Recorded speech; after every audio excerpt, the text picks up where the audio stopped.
안녕하세요. 하루입니다. 오늘은 돈에 대한 인식을 변화시켜 돈의 에너지적 본질과 그것을 끌어당기는 방법에 대해 알아보겠습니다. 마음 공부를 한다고 하면 가끔씩 듣는 말이 있습니다. 마음 공부하는 사람이 물질적 풍요, 즉 돈을 원하면 안 되는 거 아니야? 라고 말이죠. 은근히 이렇게 생각하시는 분들이 많더라고요. 그래서인지 마음 공부 중인데 물질적 돈을 원하는 것 자체에 죄의식을 느끼시는 분들도 보았습니다. 하지만 더 많은 돈을 벌고 싶다. 너무나 자연스러운 얘기죠.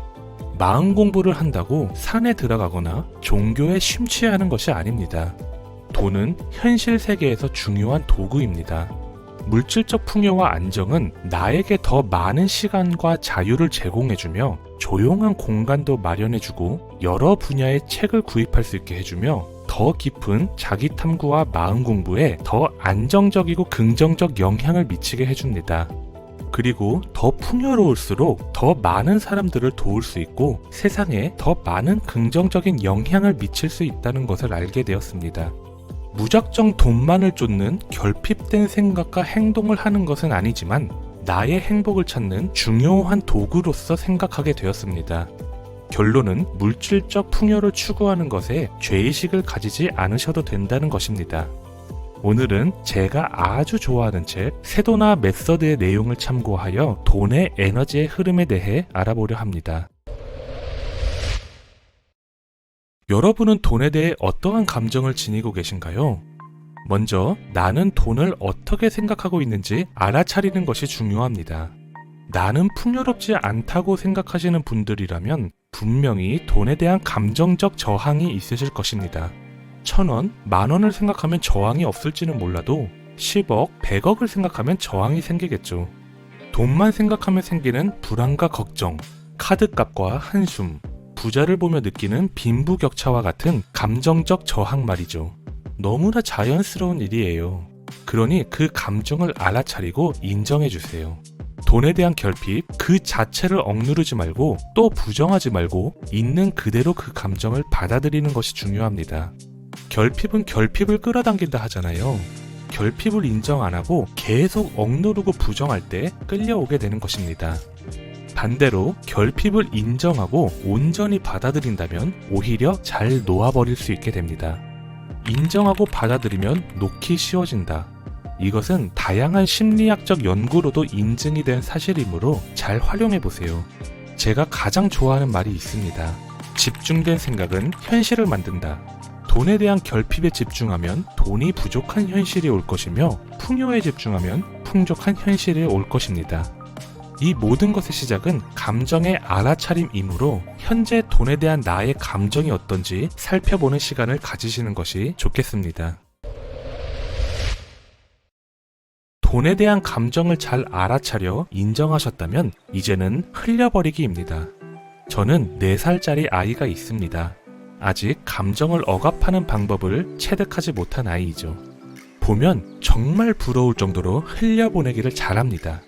감정이 폭발하여 5분간 울더라도 그 감정을 어느 순간 수용한 뒤 5분 뒤에는 언제 그랬냐는 듯 흘려보내고 활발하게 웃으며 뛰어놀고 있습니다. 이렇듯 인간은 태어났을 때부터 자연스럽게 흘려보내기가 활성화되어 있습니다. 하지만 성인이 되어가며 사회에 녹아들어 감정을 억압하게 되고 흘려보내지 못할 이유가 여기저기 넘쳐 흐르게 됩니다. 여러분들은 아이처럼 5분 전, 아니 5시간 전, 5일 전에 안 좋은 감정을 억압하지 않고 자연스럽게 흘려보낼 수 있나요? 돈에 대한 감정을 억제하며 저항을 만드는 대신에 그래, 이 감정을 흘려보내자라고 스스로 말해보세요. 자, 다시 돌아가 질문해 보겠습니다. 내가 조금 전 알아차린 돈에 대한 감정을 흘려보낼 수 있나요? 아니, 흘려보내고 싶나요? 사실 아직 예스든 노든 상관없습니다. 중요한 것은 의도이기 때문이죠. 일단 흘려보내겠다는 의도만 있으면 됩니다. 의도를 가졌다는 것은 감정을 억제하지 않고 자연스럽게 흘러가도록 허용한다는 것을 의미하기 때문입니다.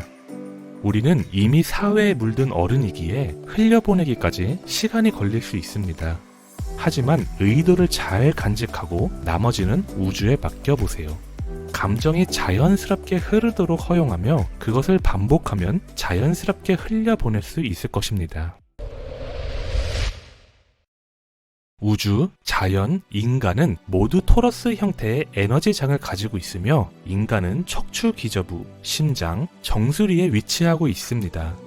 이 토러스장은 중심에서 에너지가 방출되어 온몸을 둘러쌌다가 다시 중심으로 돌아오는 순환 패턴을 이루고 있습니다. 이 저항이 없는 토러스장 순환은 우리의 신체적, 정신적 건강을 유지하는 데 큰 도움을 주고 있죠. 만약 큰 저항이 생겨 막히는 부분이 생긴다면 순환이 제대로 이루어지지 않아 병을 앓게 될 것입니다. 물이 흐르는 것을 막으면 고여서 썩는 것처럼 말이죠. 이것은 자연의 자연스러운 흐름이며 돈도 마찬가지입니다. 돈도 에너지의 한 형태로 들어오고 나가는 흐름이 계속될 때 건강한 에너지를 가지게 됩니다. 실제로 경제학자들이 발표한 연구에서 돈을 유한한 자원으로 바라보는 사람들은 불안과 두려움 속에서 소비 결정을 내리게 되지만 돈을 순환하는 에너지로 바라보는 사람들은 그 자원을 더 효과적으로 활용하며 더 많은 재정적 기회를 경험하게 된다고 합니다. 그러니 어쩔 수 없고 당연한 곳에 쓰이는 소비는 기분 좋게 받아들이세요. 어차피 나가는 돈 이것보다 더 크게 들어올 것이라고 생각하며 기분 좋게 소비하세요. 그러면 돈을 소비하는 것에 있어 저항감을 느끼지 않고 기분 좋은 경험을 하게 될 것입니다. 여기서 과소비, 충동 소비를 말하는 것은 아니라는 거 알고 계시죠? 어쩔 수 없이 나가는 당연한 소비를 말하는 것입니다. 자연과 인간의 에너지 흐름처럼 돈도 에너지 흐름을 하고 있음을 받아들이고 소비에 대한 부정적 감정을 놓아버리는 것이 세 번째 단계입니다. 이제 부와 풍요를 수용해야 합니다. 잘 받는 것도 끌어당긴 법칙에 있어 가장 중요한 요소 중 하나입니다. 내가 저런 큰 돈을 만질 수 있을까? 내가 과연? 과 같은 말로 스스로 저항을 만들고 있지는 않은지 생각해 보세요. 어느 누구에게나 한계란 없습니다. 저항이란 것은 누가 만들어주는 것이 아닌 내 스스로 만든 것입니다. 긍정적인 돈의 흐름을 인식하며 나는 풍요롭다는 긍정적인 확신을 가져야 합니다. 그래서 긍정적인 확언이 중요하다고 하는 것이죠. 긍정적인 마음으로 돈이 자연스럽게 나에게 오고 있다는 것을 인지하고 그 흐름을 받아들이세요. 내가 기분 좋게 소비한 것이 이렇게 더 크게 돌아오는구나 라고 말이죠. 이때 현재 가진 것에 감사를 느끼는 것도 물론 좋겠죠. 이 영상을 보시는 모든 분들은 부와 풍요를 받아들일 자격이 있습니다. 이제 우리는 모든 것을 수용할 준비가 되었습니다. 저항이 없는 자연스러운 순환 에너지는 이러한 마음가짐으로 더욱 강해질 것입니다. 그리고 결국 나의 재정적 상태는 더욱 건강해지겠죠. 오늘은 돈의 에너지 흐름에 관한 4가지 단계에 대해 알아보았습니다. 첫 번째로 돈에 대한 감정을 알아차리고 인정하기. 두 번째로 그 감정으로 생겨난 결핍을 흘려보낼 의도를 가지기. 세 번째는 돈의 에너지 흐름을 자연스럽게 받아들이기. 마지막으로 부와 풍요를 수용함으로써 모든 준비는 끝나게 됩니다. 이렇게 4단계를 거치면 자연스럽게 반작용 없이 재정적 안정이 찾아올 것입니다. 돈이 어디서 어떻게 흘러들어오게 될까 하는 그 경위는 생각하지 마세요. 어차피 우리는 우주의 판단을 알아차릴 수 없으므로 믿고 맡겨야 합니다. 그렇게 된다면 자연스럽게 시야가 넓어질 것이며 자연스럽게 행동이 일어나며 자연스럽게 재정적 안정이 찾아오게 될 것입니다. 오늘의 영상도 조금이나마 도움이 되셨길 바라며 영상 마치겠습니다. 구독과 좋아요는 사랑입니다. 하루북드림이었습니다. 감사합니다.